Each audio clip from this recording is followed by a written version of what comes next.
Along with a well crafted goal, a work plan is key to successfully applying the class standards. Like goals, work plans may seem very basic, but they are incredibly helpful in keeping the work on track and ensuring accountability. Worksheet 2 in your toolkit gives you all you need to know about a work plan, the elements, why they can be so valuable, and a template you can tailor to your work. In the toolkit, we give you a sample work plan. Let's walk through that to better understand the elements of a work plan.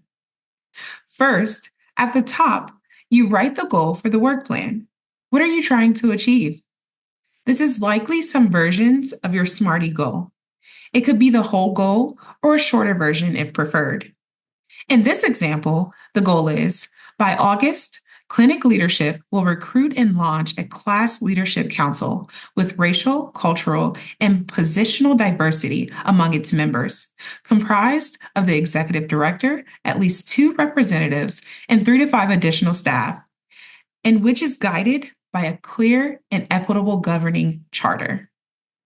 As we talked about with Worksheet 1, there are a lot of good detail there to guide the development of the work plan. Under the goal, you'll see a number of columns with different headings. The first column is Task Description. In this column, write the tasks you believe you'll need to complete to achieve your goal. In this example, the first task is to draft a council charter. The second task, listed in the row below it, is to identify staff and patients to recruit. Each task is given its own row in the table. Second, a detailed description, a brief narrative or details to help clarify the task or objective. The next column is accountable. Here you list the name of the individual who is accountable for the work getting done according to the agreed upon quality measures. While it may be tempting to list several people here, this should be one person to ensure accountability. The accountable person can delegate the work to others. In this example, Juanita is accountable for the tasks outlined. The third column is assigned to. This is the name of the person or persons doing the work. Enter names, not roles, of individuals who are responsible for executing or completing the task or objective. It might be the person who is accountable or someone different. More than one person can be listed here.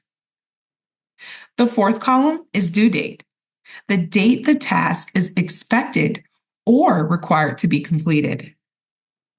Next is the status column.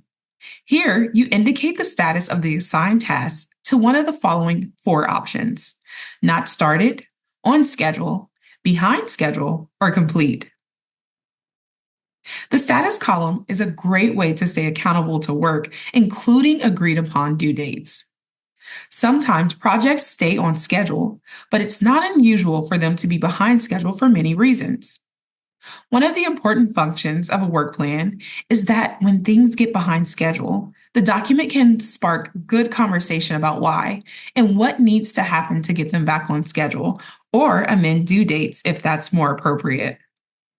When reviewing work plans, it's helpful to scan this column because the status will give you a quick way to check progress. Lastly, there is a column titled Notes or Comments. This column is for additional narrative about progress, barriers, resources needed for completion, and other miscellaneous notes. In the example, you can see a charter template linked for the first task. The second task has a note about the need for stipends and the process for moving that forward. With task number 4, you can see down here that this item is behind schedule, and there is a note here that it needs admin support from Michael. At the bottom of the table is a row that is titled Evaluation Notes. This is an area where you can write down any notes related to evaluation. This might be when you will check in or when you want to build evaluation measures into the project. In the example provided, there's a note to include it on the June board agenda and to create a short evaluation survey for the first kickoff meeting. Work plans are living documents. They should be reviewed frequently and updated as needed to reflect the work as it unfolds. Use the work plan to guide the conversation if you have check ins or meetings around activities. And remember, work plans are not set in stone.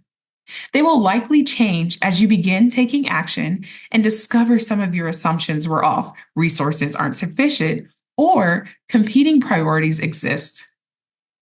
Make it all discussable so you can troubleshoot efforts and ultimately achieve your class related goals.